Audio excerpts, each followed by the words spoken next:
Well, this is a special treat for me. I am here with 700 WLW's Scott Sloan.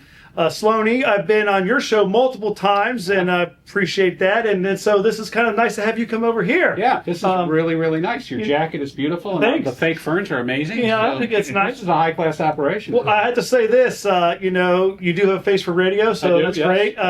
So that's good. So coming over here, we were talking earlier offline here. You got a really big role in the community and informing people, and you got a platform to really dive deeper on issues. Yeah. What brings a story to your attention to make you say, we need to talk about that, we need to bring attention to that? There's multiple things. First of all, I think talk radio is to beholden to national stories. The power of this radio station and the platform that we have digitally as well as through the terrestrial signal is that we're a local station. We always make our bread and butter locally, where it's the Reds, the Bengals, but local news stories. And so I think that gets lost in the mix.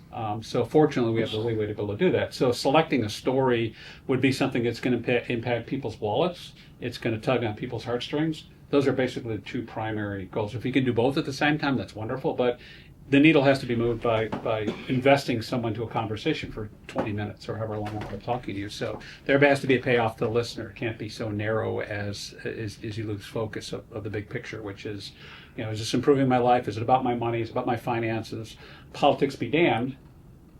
At the bottom line, it's your money. And I think we lose sight of that during the culture wars mornings. So in 20 plus years doing this, is there a couple of stories that stick out at your mind? Is there the one that's like, wow? I mean, is there anything that sticks out? Oddly enough, I started my first shows were like immediately before the April 2001 riots happened in Cincinnati. So that was baptism by fire. And then 9/11 hit. And, by then there's probably dozens of stories out there. I think that when you have high profile crimes, those tend to stick in people's minds. The Kyle Plush tragedy, I think, is a more recent one.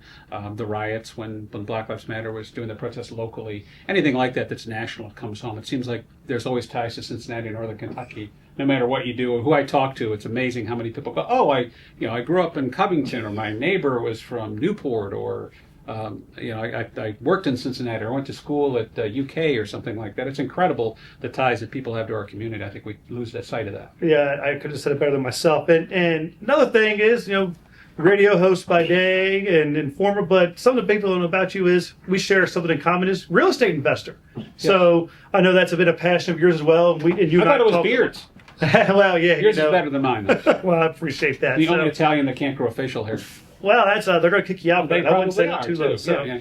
But no, I appreciate you. And if someone's got a news tip, we're talking to them out there, and they got a story they need to get to you. What's our best way to do that? Well, you can reach out to me at scott@iheartmedia.com. Our newsroom generally answers the phone. 241 news is the number locally. But we're always plugged in. And we're going to put that here in the links for everyone to see. I can see that right under the camera right there. Look at that. It's backwards where we are. But that's right. So, well, Sloan, thanks for coming in. I appreciate it. Jesse, thank you.